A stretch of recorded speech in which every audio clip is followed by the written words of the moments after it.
বহুত দিনৰ পিছত আপোনালোকৰ কথা মনত পৰিছে, যিহেতু মনততো পৰিয়ে থাকে।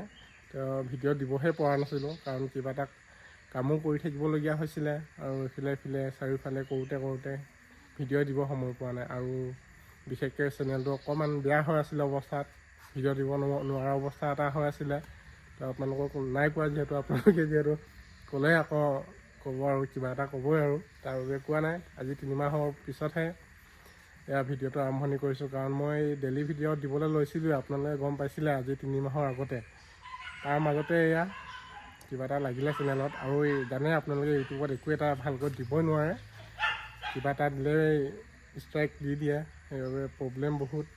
এতিয়াৰ পৰা ভাবিছোঁ একো প্ৰমোশ্যন নকৰোঁ, তো নৰ্মেলি ডেইলি ব্লগ দিওঁ বুলি ভাবিছোঁ। সেয়ে বন্ধুসকল, আজিৰ পৰা আৰম্ভণি কৰিছোঁ ব্লগ দিয়া। তাকে মুখত মানে এনেকুৱা এটা কথা আশাই নাই, কাৰণ বহুত দিন হ'লতো ভিডিঅ' নবনোৱা। তাৰপিছত যি পাৰোঁ যি নোৱাৰোঁ এনেকৈ আৰম্ভণি কৰিছোঁ আজিৰ ভিডিঅ'টো। তাকে কি বুলি কওঁ আৰু, এয়া মই বিচনা দুখন মানে ৰং সানি আছিলোঁ, মানে প্ৰাইমাৰ এইখনত সানিলোঁ, কাৰণ পুৰণা হৈছিলেতো, তাৰ বাবে অকণমান মামৰি খোৱা বিচনাখনত এই অকণ প্ৰাইমাৰ সানি দিলোঁ। তাকে ইয়াক ঘৰত লগোৱা প্ৰাইমাৰ আছিলে, মানে অকণমান বাচিছিলে, তাৰ বাবে লৈ ধুনীয়াকৈ ইয়াত সানি দিলোঁ। আৰু এইখনতো অকণমান সানি দিয়া হ'ল, এতিয়া ভাল লাগিছে। ইয়াত এটা কালাৰ সানিলে ভাল লাগিব। কি কালাৰ সানিলে ভাল লাগিব বাৰু আপোনালোকে ক'বচোন, কাৰণ বিচনাখন পুৰণা, বহুত পুৰণা, একেবাৰে পুৰণা। তো এইটোৱে ৰিপেয়াৰিং কৰি পিনে শুব লাগিব আৰু। তাকে আৰু এতিয়া কি বুলি কওঁ, আৰু এনেকৈ আৰু চলি আছোঁ। আপোনালোকৰ ভালেই চাগে? তো মোৰনো কি কওঁ, মই আছোঁ আৰু যেনে তেনে।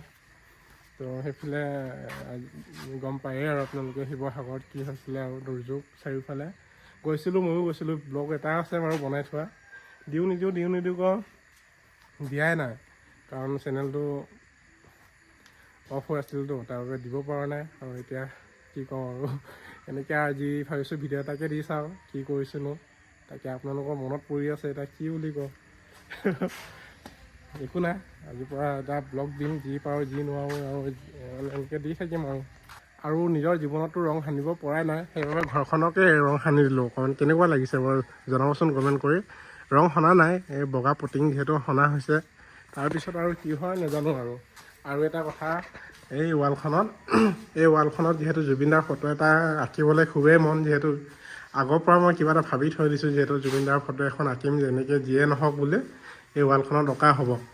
সেয়াই আৰু ৰুমখন যিহেতু মোক বিৰাট ভাল লাগিছে, এই ধুনীয়াকৈ আহল বহল এইখন ৰুমে অকণমান ডাঙৰ, আৰু বাকী দুটাতো সৰু, ইমান ডাঙৰ নহয়। এই ভণ্টিৰ ৰুমটোও সৰু, এই মা দেউতাহঁতৰ ৰুমটো এয়া ইমান এটা ডাঙৰ নহয়, আৰু বাৰাণ্ডাখন এতিয়া ডাঙৰ দেখি পাইছে আকৌ।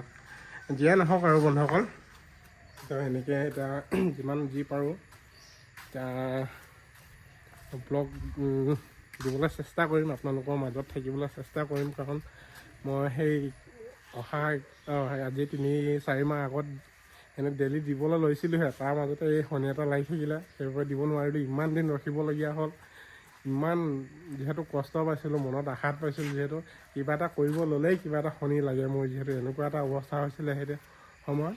তাকে যিয়ে নহওক, কি হ'ব কি নহয় সেইটো এটা কোনেনো জানে, ঈশ্বৰে জানে। তাকে বন্ধুসকল, আজিৰ ব্লগটো ইমানতে সমাপ্ত কৰোঁ বুলি ভাবিছোঁ। পুনৰ নতুন এটা ব্লগত লগ পাই আছোঁ তেন্তে, বাই বাই।